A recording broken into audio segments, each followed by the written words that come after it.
Treasure hunting sounds so much fun. I always saw people use those metal detectors on beaches in cartoons and I was like, this is pure genius. Unless you keep finding paper clips on the beach, then it's a colossal waste of time. Plenty of adventurers and seekers have failed in their quests for glory, but the worst part about coming up short is that there are others out there that came upon their fortunes without even trying. And that's where the real salt in the wounds are, people. That is the real salt. Now what is up, you guys? Hope you're having an awesome day. I'm your host Eamon Hassan and welcome back to another video. Now today we're going to be discussing people's sheer luck with the top 10 people who stumbled across valuable artifacts. Starting us off at number 10 is the Declaration of Independence. So back in 2007, a music equipment technician called Michael Sparks was roaming around Music City thrift shop when he found something. It was this old rolled up yellow document that the cashier said was a replica of the Declaration of Independence, and it was only for $2.48 plus tax. So Michael was like, whatever, and bought it not knowing it wasn't a replica at all. It was in fact one of the 200 official copies of the Declaration commissioned by John Quincy Adams himself. He sold it to Rainers Historical Collectible Collective Auctions and got multiple bids for $200,000, and he walked away with over $400K. This is the funniest part. When asked what he would do with the money, he said, it's not a huge fortune, more like a small fortune. Okay, can I have it then, dude, if it's not that big? Clearly you don't need it. I do. Coming in at number 9 is the CAESAREA sunken treasure. The things found in this case were labeled as priceless, so you know it's gonna be a juicy one. So back in 2015, a group of scuba divers were exploring a seabed near the CAESAREA National Park of Israel. One of them happened upon a gold coin, which they assumed was just a children's toy, but then they found another coin and another. There were around 2,000 coins laying there with engravings on them, meaning they just struck gold. The group reported the findings to the Israel Antiquities Authority, who discovered the coins dated back to between the 10th and 12th centuries. I mean, am I jealous? Yes, but you guys know I'm not about to scuba dive anywhere, not even in my own pool, not that I can. At number 8 we have the HOXNE HOARD. Back in 1992, a farmer called Peter Watling had lost his hammer in the field and needed help finding it. What on earth was he doing with a hammer, smashing his crops to death? Come on now, Peter. Now either way, he called his friend over who brought with him a metal detector. They started rifling through the field and they definitely did not find the hammer, but they found an entire oak chest full of treasure, which really is every cartoon character's dream, including mine. Inside the chest were silver spoons, coins, and gold jewelry dating back to the 4th century. Instead of selling it on eBay for millions, Peter called in some archaeologists who found even more artifacts buried in the field. The chest was bought by the British Museum for a whopping $3.8 million. It was so expensive they couldn't even fund it on their own, so they got a lot of donors. And guess what? They found the hammer in the end as well, and the British Museum took that too. Filling at number 7 slot is the painting. This one was right under this woman's nose, literally her whole life. Now back in 2019, an unidentified elderly woman in her 90s was selling her house, which had been built sometime in the 1960s. Now before she did, she called an auctioneer to see if any of her things were worth selling, and boy was there. Above the hot plate in her kitchen was a painting called Christ Marked, which she had no idea how she had gotten. The piece dated back to Italy and after some testing was revealed to be painted by the famous Cimabue. I hope I said that right, you guys. So of course the painting was auctioned and sold for a whopping 24 million euros, which became the new world's record for pre-1500 artwork sold at an auction. God damn. Now at number 6 is the hike. I do love a good hike, and apparently so does Lori Rimmen.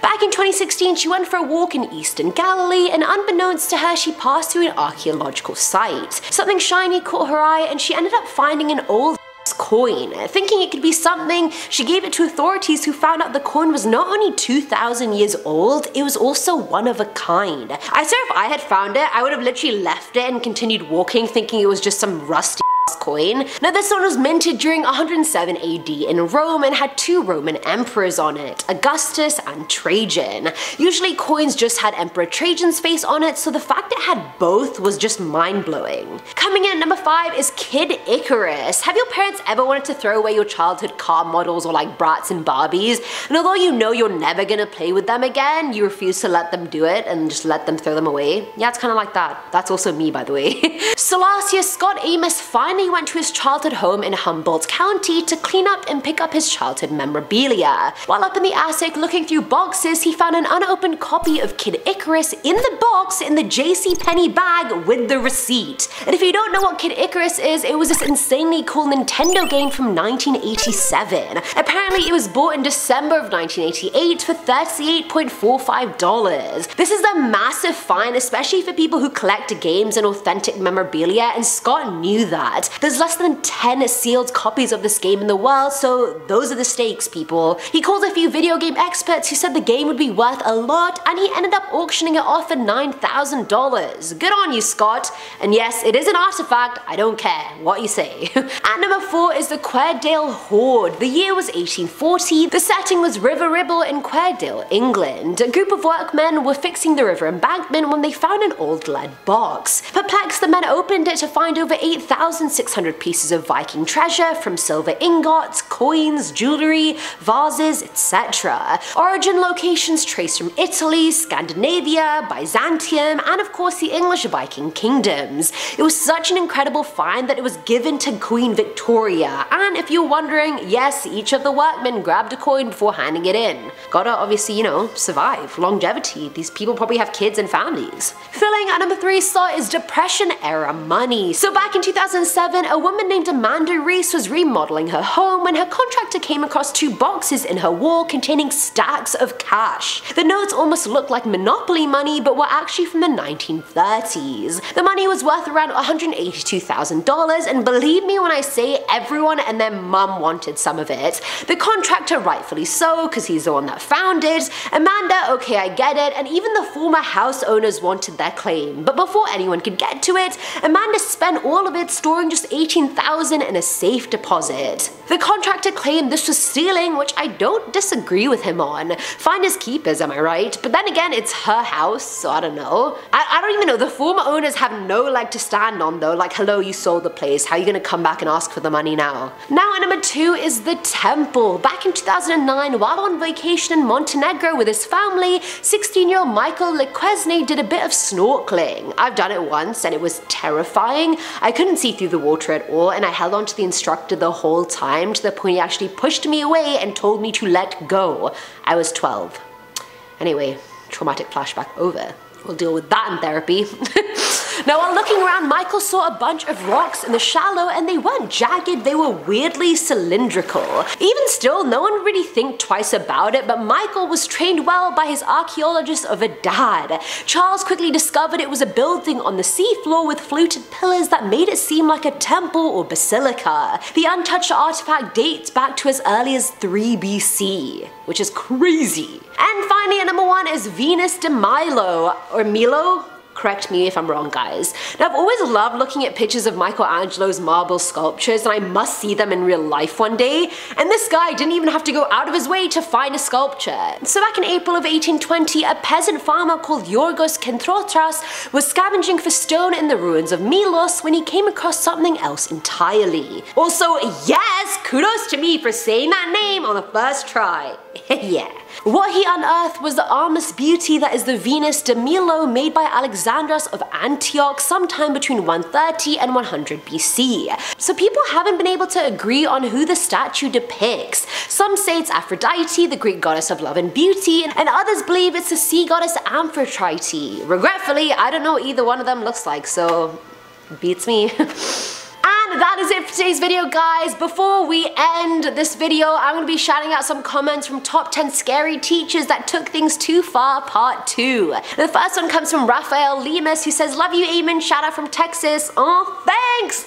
I hope you enjoy my southern accents that I do for you down in Texas. The next one's from Ann Cooper Ryder, who said, "My 9th grade algebra teacher almost broke my wrist by slamming my wrist in the door just because I wanted to go back into the class and get my things." Oh my god, I hope you told on them first of all and got them fired. If I told my mum that, she would burn the school down. Literally. Hope that teacher is rotting in jail right now. And the last one was from Mert Kuzgun, who said, "Still waiting for scary students who did horrible things to their teachers." That is a very good idea. I will suggest it because, damn, that's a good one. And if we do end up doing it, I'll give you credit, Mert. And that is it, you guys. I've been your host for this one, Eamon Hassan, and I'll catch you in the next one. Bye! Wow. Treasure hunting sounds so much fun. I always saw people... Oh. Sorry. It was this old rolled up yellow document that the cashier said was a replica. Sorry. That's a word I can't say. I always say replica. It was this old up near the CAESAREA. It was this old rolled up yellow document that the cashier said was a replica. Stop! Just do it! Sorry. Simabu?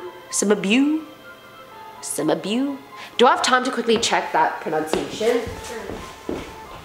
So back in 2007, a woman called Miranda Reese, no, I totally made that name up. Chimabue. Oh my god. Chimabue. Antioch. I don't know. Amphitrite. Amphitrite?